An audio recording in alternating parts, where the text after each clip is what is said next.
देश में one nation one election को लेकर चर्चा तेज हो गई है।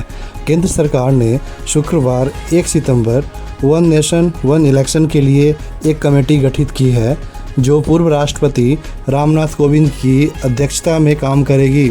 कमेटी देश में एक साथ चुनाव की संभावनाओं का पता लगाएगी। कमेटी का गठन ऐसे समय में किया गया है जब केंद्र ने 18 से 22 सितंबर के दौरान संसद का विशेष सत्र बुलाया है। सूत्रों के मुताबिक केंद्र सरकार इस दौरान कई महत्वपूर्ण विधेयक पेश करने की तैयारी कर रही है, जिसमें वन नेशन वन इलेक्शन भी शामिल है। आज हम वन नेशन वन इलेक्शन के फ़ायदे और नुकसान के बारे में जानेंगे, लेकिन उससे पहले ये जान लेते हैं कि आखिर ये क्या है और बीजेपी के लिए इतना खास क्यों है। एक देश एक चुनाव के मायने। एक देश एक चुनाव का आइडिया देश में एक साथ चुनाव कराए जाने से है। इसका मतलब यह है कि पूरे भारत में लोकसभा चुनाव और सभी राज्यों में विधानसभा चुनाव एक साथ होंगे। दोनों चुनावों के लिए संभवतः वोटिंग भी साथ या फिर आसपास होगी। वर्तमान में लोकसभा और राज्य विधानसभा के चुनाव सरकार 5 साल का कार्यकाल पूरा होने पर फिर विभिन्न कारणों से विधायिका के भंग हो जाने पर अलग अलग कराए जाते हैं। बीजेपी के लिए क्यों खास है वन नेशन वन इलेक्शन? प्रधानमंत्री नरेंद्र मोदी और बीजेपी के दूसरे नेता कई मौक़ों पर देश में एक साथ चुनाव की चर्चा कर चुके हैं।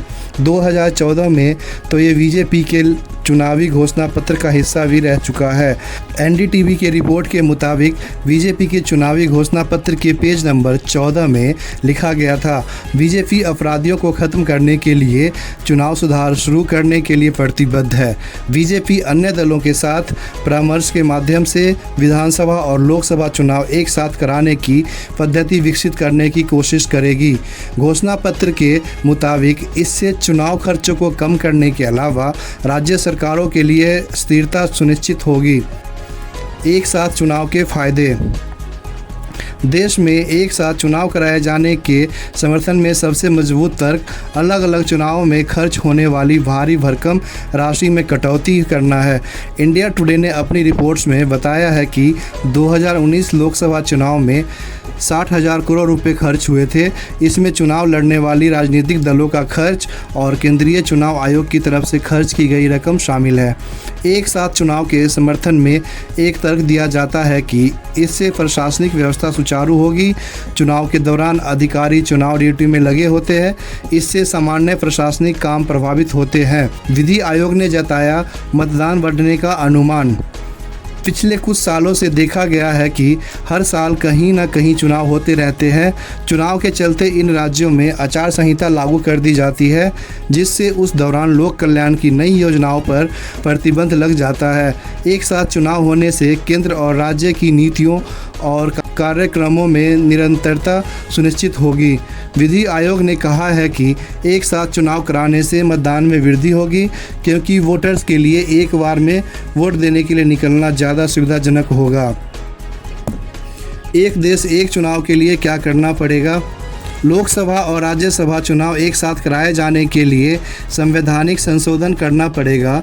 साथ ही जनप्रतिनिधित्व अधिनियम और अन्य संसदीय प्रतिक्रियाओं में भी संशोधन करना होगा। आइए जानते हैं इसके लिए क्या बदलाव करने होंगे। One nation one election bill लाने के लिए 16 विधानसभाओं का समर्थन चाहिए होगा, यानी पहले देश के 16 राज्यों की विधानसभा में इसके प्रस्ताव को पास कराना होगा। बिल जनप्रतिनिधित्व अधिनियम 1991 के तहत ही लाया जा सकता है, उसमें बदलाव करना होगा। संविधान के अनुच्छेद 83, 85, 172, 174 और 356 में 2/3 बहुमत के साथ संशोधन करना होगा। एक साथ चुनाव को लेकर आशंका।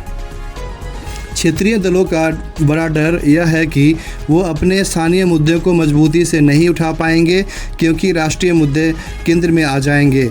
इसके अलावा वे चुनावी खर्च और चुनावी रणनीति के मामले में भी राष्ट्रीय पार्टियों से मुकाबला नहीं कर पाएंगे। क्या कहता है सर्वे? इंडिया टुडे ने IDFC संस्थान के 2015 में किए गए एक सर्वे के हवाले से बताया है कि अगर एक साथ चुनाव होते हैं तो 77% संभावना है कि मतदाता राज्य विधानसभा और लोकसभा में एक ही राजनीतिक दल या गठबंधन को चुनेंगे।